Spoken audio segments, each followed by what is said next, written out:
হোটেলৰ পৰাতো সকলোৱে মিঠাই কিনি খায়, কিন্তু যদি সহজৰূপে যদি ঘৰত বনোৱা হয় চাফ চিকুণতাত, তেনেহ'লে ঘৰত বনাই কিনে খোৱাটো বেছি ভাল। আসসালামু আলাইকুম, আশা ৰাখিছোঁ আপোনালোক সকলো ভালে আছে। মই কাজু দি কেনে এটা ড্ৰাই ফ্ৰুটছৰ মিঠাই বনাইছিলোঁ, তাৰ ৰেচিপি লৈ আহিছোঁ আপোনালোকৰ আগত। এয়া হৈ গ'ল 1 বাটি মই কাজু লৈছোঁ, আৰু কাজুখিনি মই ভালদৰে মিক্সিত মাৰি ল'ম। 1 বাটি কাজু মোৰ একবাৰত মোৰ পিছা নহ'ব যি নেকি, মই সেইটো কাৰণে আধা আধাকৈ মই মিক্সিত মাৰিম। কাজুখিনি মোৰ ভালদৰে পিছা হৈ গৈছে, আৰু কাজুখিনি মই এটা বলত মই ঢালি লৈছোঁ। কাজুখিনি পিছোঁতে কিন্তু আপোনালোকে অলপমান সাৱধান হ'ব, অলপ অলপকৈহে মিক্সিত মাৰিব দেই।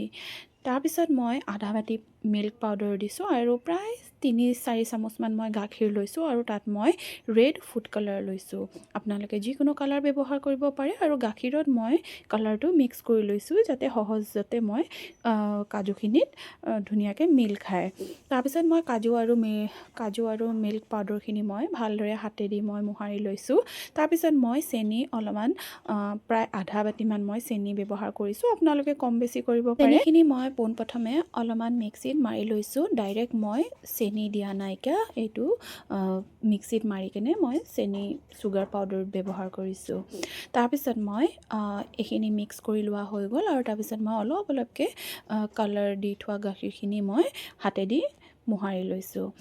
ভালদৰে মই মিলাই লৈছোঁ, কাৰণ ইয়াত আপোনালোকে অকণমান অসুবিধা হ'ব মিলাওঁতে, হাততো লাগি ধৰে। তাৰপিছত আমাৰ ভালদৰে মিলোৱা হৈ গৈছে। প্ৰায় মোৰ এইখিনি কৰোঁতে 1 বাটি কাজুত মই প্ৰায় 4 চামুচমান মই গাখীৰ ব্যৱহাৰ কৰিছোঁ। তাৰপিছত মই এইফালে আলমণ্ডছ আৰু কাজু মই অলপমান সৰু সৰুকৈ কাটি লৈছিলোঁ, যি নেকি তাৰপিছত মই প্ৰায় 5 চামুচমান মই গুলকন দিছোঁ। গুলকন মই দিছোঁ, তাৰ এটা বৰ ধুনীয়া ফ্লেভাৰ থাকে যিহেতু। তাৰপিছত মই গুলকন, ড্ৰাই ফ্ৰুটছখিনি আৰু অলপমান কাজুৰ যিখিনি পেষ্ট আছিলে সেইখিনি দি কেনে মই মিলাই লৈছোঁ হাতেদি ভালদৰে। মোৰ ড্ৰাই ফ্ৰুটছখিনি ৰেডি হৈ গ'ল।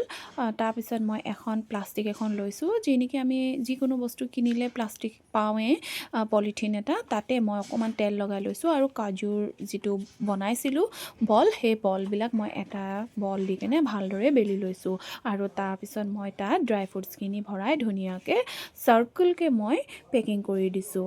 আপোনালোকে মই যি ধৰণৰ বনাইছোঁ ভিডিঅ'ত আপোনালোকে যি ধৰণৰ দেখি পাইছে সেনেকৈ কৰি দিব, বাছ হৈ যাব আপোনালোকৰ। এই ৰেচিপিটো একেবাৰে সহজ, যি নেকি আপোনালোকে নিশ্চয় এবাৰ ঘৰত ট্ৰাই কৰিবই, কাৰণ আমি যদি এটা মিঠাই ঘৰতে বনাব পাৰোঁ তেনেহ'লে আমি বজাৰৰ পৰা কিনি খাবলৈ নালাগে, প্ৰয়োজনে নাইকিয়া, নহয়নে বাৰু? আৰু ঘৰত কোনোবা আলহী আহিছে যদি আপোনালোকে আগতীয়াকৈ গম পায়, তেনেহ'লে নিশ্চয় আপোনালোকে বনাই থৈ দিব পাৰে। তাৰপিছত মই ধুনীয়াকৈ এনেকৈ প্লাষ্টিকত পেকিং কৰি থ'লোঁ, আৰু প্ৰায় 3 ঘণ্টামানৰ কাৰণে ফ্ৰিজত থ'লোঁ। এয়া 3 ঘণ্টাৰ পিছত মই অকণমান ক'ক'নাট পাউডাৰ এখন প্লেটত লৈ লৈছিলোঁ, আৰু মই ওপৰৰ পৰা ঢালি দিছোঁ তাত যাতে ধুনীয়াকৈ লাগি ধৰে। তাৰপিছত ক'ক'নাট পাউডাৰখিনি মই লাগি দিয়াৰ পিছত ধুনীয়াকৈ কাটিং কৰিছোঁ। কাটিংটো আপোনালোকৰ নিজৰ ইচ্ছাৰ ওপৰত কটা, সৰু ডাঙৰ যেনেকৈ কৰে আপোনালোকে। তাৰপিছত মই অলপমান ডাঙৰ ডাঙৰকৈ কৰিছোঁ, বৰ বেছি সৰু কৰিলে ভালো নালাগিব, নহয়নে বাৰু দেখিবৰ কাৰণে। তাৰপিছত মই এনেকৈ কাটিং কৰি কেনে ধুনীয়াকৈ টেমাত ভৰাই থৈ দিছোঁ। আৰু এইবাৰ মই ঈদত এইটোৱে মিঠাই বনাইছিলোঁ, যি নেকি মই আপোনালোকক ফটো দেখাইছিলোঁ। যিহেতু আজি মোৰ এই ৰেচিপিটো কেনেকুৱা লাগিলে আপোনালোকে নিশ্চয় জনাব। যদি ভাল লাগিলে লাইক, কমেণ্ট, শ্বেয়াৰ কৰি দিব। আল্লাহ হাফিজ, আসসালামু আলাইকুম।